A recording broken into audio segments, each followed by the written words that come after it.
Hello, and thanks for joining us today in Glengarry.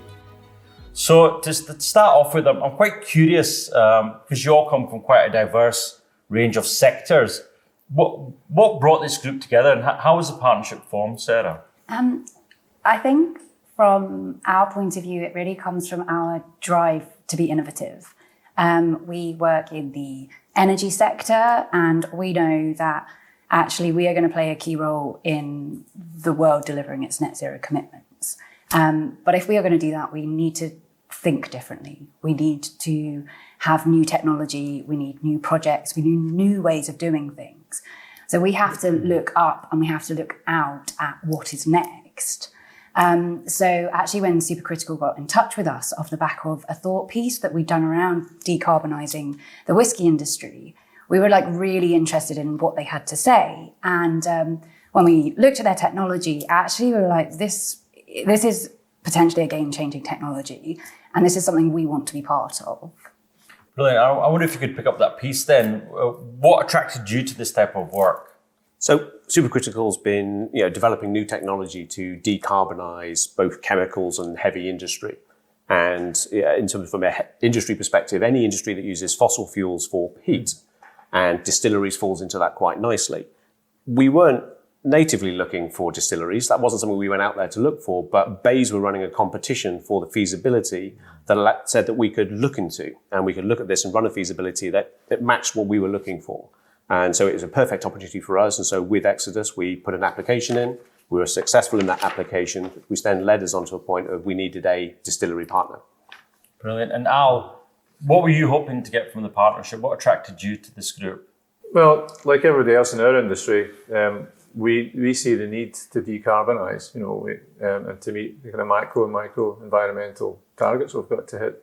What particularly attracted us to the supercritical technology was the novel use of renewables to utilise in the process and the electrolysis of water into hydrogen, because fundamentally we are a very traditional industry. We use a lot of carbon intensive energy and we use a lot of water. So it started us thinking, how can we use water in a more novel way than just making spirit?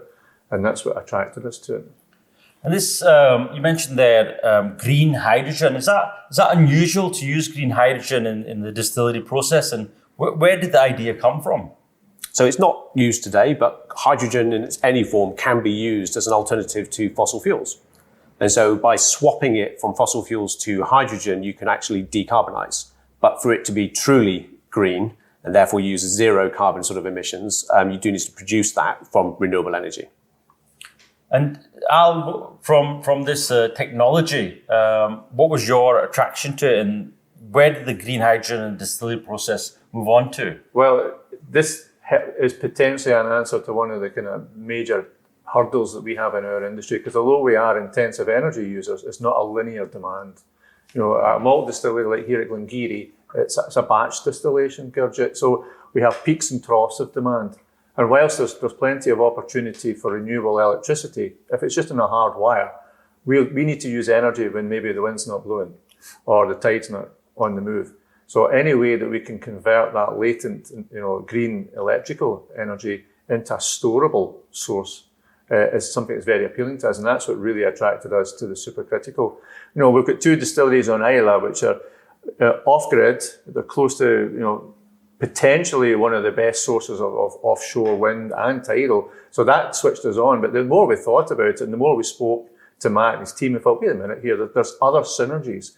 We've got energy, but there's also the ability to store that energy, use it when we need it. And hey, we generate a lot of heat in a distillery. Can we throw that into the process and offset and make it more efficient? Yes. Can we use brown water, because we create brown water in the distillery? Can we reuse brown water and also then reduce our water footprint? Yes. Can we use the oxygen as well as the hydrogen that comes out? Yes. All of a sudden, we're ticking so many boxes here. This became inevitable that this would be something that would be attractive to us. So we're really excited by the potential. And 150 years ago, you did things slightly differently. So this is quite a big transformation. Could you just describe the old ways that you used to do things? Well, fundamentally, this distillery has been here since 1797. So in those days, to power a distillery, we'd be using a bit of peat, we'd be using coal, and then as we came through into the 20th century, coal was supplanted by other types of hydrocarbon. We had oil, and then into the 60s, 70s, we had North Sea gas. And we're very lucky to be in the northeast of Scotland where there is gas. However, this is just another natural progression. We're a very innovative industry, and as we've innovated through the years, this is just the next step. And it fundamentally builds on technologies we've used before, and as we'll talk about later, might allow us to go back to more traditional ways of production. And you're one of the early adopters here. What makes this idea unique? We've heard about the green hydrogen, we've heard of the traditional ways of doing it. What makes this a unique thing, and why is it important to be an early adopter in this space? So from supercritical's technology, we have sort of unique benefits. We're taking a unique approach to developing electrolyzers. So our electrolyzer produces oxygen and hydrogen at pressure, at high pressure. And with hydrogen, you want to be able to compress it. You want it to be stored in a smaller amount of space. So we can eliminate gas compressors, and therefore we can eliminate whole bits of equipment that other technologies would require.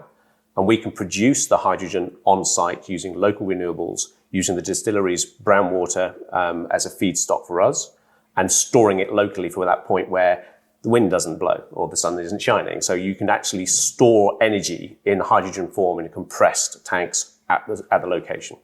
Your expertise is in oil and gas, let's say, right? Yeah. Okay. And that's a liquid and a gas, ultimately. And here we're dealing with a liquid and a gas, ultimately. So it's a similar type of expertise. So that expertise doesn't have to only sit offshore. It can also be used in different sectors where there's oil and gas, where there's liquids and gas. Yeah, I think at Xodus, we have an incredible skill set. And, if you're dealing with a gas at pressure, you can deal with any gas at pressure, so and a liquid that flows, you manage a liquid that flows. So you can apply that thought process to any liquid that flows or any gas at pressure. And I think that's what we are really looking at is we have an incredible workforce. We have some of the smartest people in the business working for us, and we have to find a future for them. And the energy transition actually creates a really exciting challenge because we've never done this before. So we're giving people that have worked in this sector for 30 years something brand new to put those incredible minds to. And that's what we have to do. And I think what else we're really excited about at Xodus is actually giving that opportunity to other people. We've just established X Academy, and this is a skills program that is looking to bring people into Xodus, work on real life projects, innovation projects like this, or ScotWind projects, or anything else across the globe, hydrogen in Australia, the offshore licensing rounds in America, bringing people into our sector to apply their skills and really move the energy transition faster. And I think actually we're at the cusp of something, or we're in something really very exciting. I believe that that the project that we're working together on is truly unique. It's first of its kind in the world, because we're not just using hydrogen to replace that indirect steam. There are other people looking at that. Hydrogen is a fuel, and that can be used and replaced in different ways. And that's where we're seeing other people just look at those type of things. And that might be the ultimate answer, and that's fine. We'll figure that one out over time. But what we're doing is actually evolving our technology, progressing it beyond the lab and getting it to that demonstrator. Yeah. And in parallel, we're actually doing something with direct firing. So that marrying modern technology with traditional methods and getting some of that quality back into the whiskey and to that spirit and the complexity that you only get from traditional methods. But we're using modern technology to avoid the carbon impact of doing so. Yeah. So I had a question around, does it change the taste of the whiskey when you change the fuel that you use to produce it? It's more the process that you use within the distillation process. You can have indirect firing, which effectively is what the majority of whisky distillers in Scotland have, which is you're effectively boiling the pot by having an element which is has steam going through it. Or you can move the liquor outside and you can heat it outside external heating. That is fundamentally different from the impact that you get on flavour creation from a direct heat underneath the copper. And then you've got the Maillard reactions and all the biochemical reactions that thereafter go on, which help to create different and more complex flavours in the new make spirit. And why was it important for you to take on this technology, and why were you an early adopter here? Well, within the macro environment, we're all very much aware the UK, net zero on carbon by 2050. In Scotland, it's going a bit quicker, so it's 2045. The Scotch Whisky Association, again, because we've always pushed the environmental agenda, has gone earlier, 2040. Within Beam Suntory, we have our proof positive environmental strategy, which is pushing us to not only go net positive by 2040, but by 50% reduction in greenhouse gases by 2030. So we have a ticking clock here. But what really attracts us is after we ticked all those boxes I talked about on this earlier on, when we actually look at this distillery here, we've just reintroduced direct firing at this distillery, a very traditional method of distillation, which we believe creates additional benefits for flavour. The problem is we're doing that on fundamentally a carbon-intensive fuel at the moment. It's North Sea gas. Hydrogen gives us the option of returning to our traditional routes, but using the energy of the future. So it's getting the best of modern technology to return our industry to a place where it was very comfortable in creating a high-quality product. And Sarah, from a Exodus perspective, the idea of bringing this diverse group together in a long-term planning of energy infrastructure, what makes it unique for your organisation? I think looking at this just in front of us, what is really unique is the three different companies. Exodus, we are an energy consultancy. We work on big energy developments. We are supporting energy developments that are in operations. We're decommissioning big projects. And really, we would be probably considered as being marine specialists. So bringing us and sitting us in a small distillery on shore, like, what are we doing here? And then you've got Supercritical, they're a startup, they've got a tech. And actually, we knew about Supercritical from a technology accelerator program that we support. But actually, we weren't paired with Supercritical as a mentor because perhaps we weren't seen in the same space. And then you throw in the distillery that have been doing a similar process for a very long time, and they're rethinking it. And I think that is amazing, is that three companies are coming together and actually delivering a project that will be real. And I think that's really exciting for me, is that actually we shouldn't necessarily be in the same room, but we're talking to each other and we're actually going to deliver a real project. And it's quite novel because for whiskey production, it's a long plan. For energy infrastructure, it's a long plan. And then you have this innovative technology that you're bringing together. That's quite unique, no? Yeah, really, really unique. And I think the energy projects that we are designing right now at concept stage need technology in probably 10 years' time. So we need this technology to be being developed now so that it can be deployed and actually working on a much grander scale in the future. So that's why these demonstrator projects are so important. I found that that whiskey is an industry that has to look into the future because it stores and matures the whiskey, the spirits for at least 3 years. So as an industry, they have to be very advanced. They have to be putting solutions in now to hit their sort of net zero targets and goals. Yeah, absolutely. And what are you hoping that influence you'll have for the other sectors that you independently all work in? What would you like to see other organizations and other sectors do from the learning that you've had from this? Well, for me, we have scalability not only within our company, but within our sector. But there's nothing to limit that across sectors. Where we're looking at this at Ardmore and here at Glengarry is because for most of the distillery sector, we're off-grid. So any industrial demand for energy which is off-grid, which has the availability of green, renewable electricity, has a source of water, this is perfectly applicable to any industry which has those inputs close to them and has that heat demand as part of their fundamental production process. Yeah, and certainly from a technology perspective, we're looking at the existing users of hydrogen who use fossil hydrogen today. That's a huge market opportunity and transition opportunity for net zero goals. The production of that fossil hydrogen emits more carbon into the atmosphere than compared to the airline industry. So we always talk about aircraft and planes and decarbonisation, but there's a subsector in terms of production of fossil hugin that's emitting almost as much. Yeah. So for us to target that and take the learnings we have from this project and be able to apply those into the more chemical sector is hugely applicable. Yeah. And as you say, all those other industrial heat sectors. And the beauty of your technology is the fact it's high pressure. So the storage footprint is much smaller. Indeed. And that makes it scalable for many industries. And then I had one other question. I don't know if it's as relevant for the whole group, but it's how did you persuade the organization to pay the premium, the green premium, to then take on and invest in this technology? At the moment, the beauty of this is it's almost pain-free at the moment because we have the green distilling funding from base. So, the government, the country is investing in this. Ultimately, though, it's going to take my company and everybody else's company to then invest to bring it from a demonstrator into reality. So we've probably still got some of those harder decisions to have, but I think the progress we've had thus far and the success so far makes it a much easier conversation to have.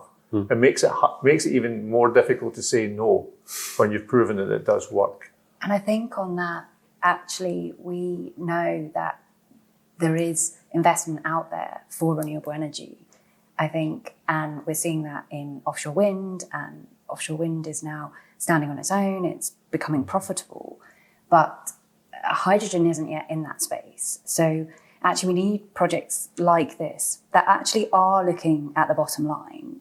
They are looking to see how this can be commercial, build the business model, see how we can sell the product, so that then we can scale it up and then investment can come. And I think that's really important in this as well, is that this isn't just about the technology, this is about creating something that is commercial. I think now's the timing as well. The where we are at this transition point is the green premium is the highest because it's all novel. There's no, you don't have to scale, you don't have the full skill set, supply chain. So you are paying the most right now for that green premium.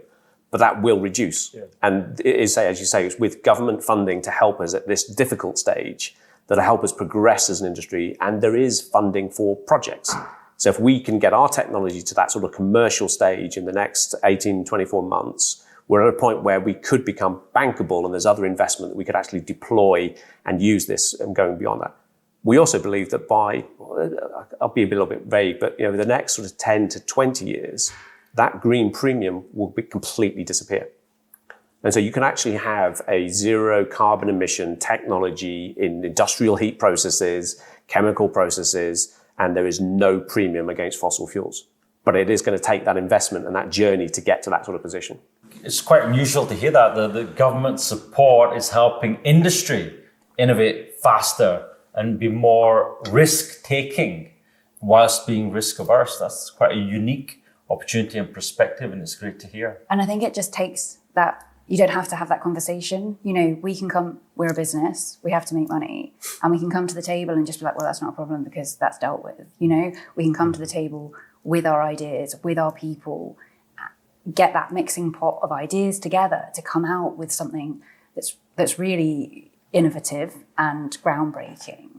And I think it was, Matt said they are moving towards being bankable. And I think that's really important for all of the projects at the moment, is that we need projects to be bankable, buildable, and consentable. So they have to be able to be invested in. We have to actually be able to engineer them, but we also actually have to be able to deploy them in the environment. We have to be thinking about that impact as well. Yeah. You don't just because it's green doesn't mean that you can do what you like. You have to think about your impact as well. And I think that's that joined up approach. Actually, really, you saw that from the feasibility study right from the start. It was impact assessment, it was supply chain, it was engineering all together.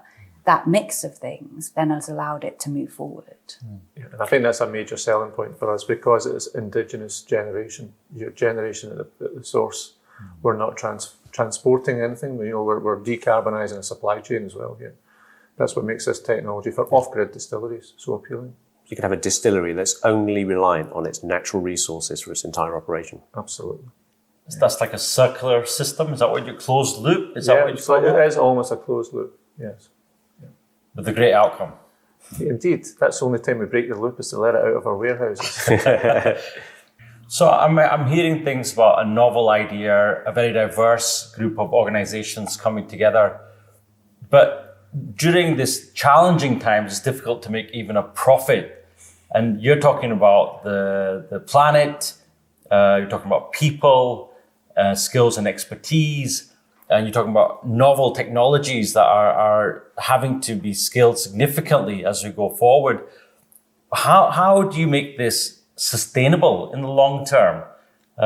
Is it good for business when you think about people, planet, and profit? And is that even something that could be done by others? And how did you convince your team and your organizations that this is the right way forward? Perhaps, Al, you could start. Have we convinced everybody?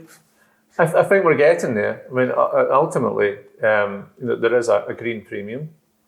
And the spark gap might not be there at the moment, but this is why we're doing, as Sarah says, this is a demonstrator to show what can be done. As Matt says, we're on a lead time anyway. We have to start doing things now so that when we get to the point where we can really start pushing the button on serious CapEx, that the technology is there. But ultimately, we're at a point now where even our consumer base is expecting this. As employees of a company, we're expecting this. I think there's been a paradigm shift, even in the last 18 months, especially here in Scotland with COP. But certainly within our industry, there's an expectation that this will be done. And it's up to us in the business side of it to understand how we make this work. Because the expectation is there that we have to make it work. And Sarah, for you, diversifying into this area, it's using your expertise, but it's also taking a big risk. Can you just talk us through the thinking process there? Yeah, I think it's that thing that actually the only kind of business at the moment now is responsible business. And like you said, there's an expectation. The way people are living their lives has shifted. People are putting environment, sustainability at the forefront. And to good business sense is investing in the future. We see that with where people are investing their money. We're seeing it with the brands that people align with. We're seeing companies putting their green credentials right at the forefront of their advertising campaigns. They want people to know the good that they are doing. So we as organizations have to get on board with that. And actually, if you aren't doing what you say you're doing at the moment now in the small world that we live in, you get found out very quickly. So I think that we have to be moving in that direction. And in our space, in the energy industry, we need to be moving even faster because we have to help deliver those net zero goals. And Matt, you launched a company during COVID, an extra layer of challenge. Why is it important to you, this decarbonisation space, and in particular with this work that you've done today? I think if you look at the four founders of Supercritical, we were driven to find the right solutions for the planet. We recognise and understand we are going through an energy transition, and the other side of that should be a better planet for everyone.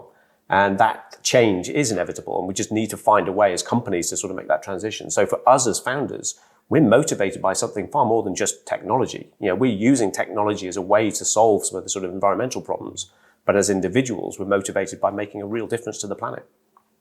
Thank you. To sum up, thank you all for your time. It was really insightful.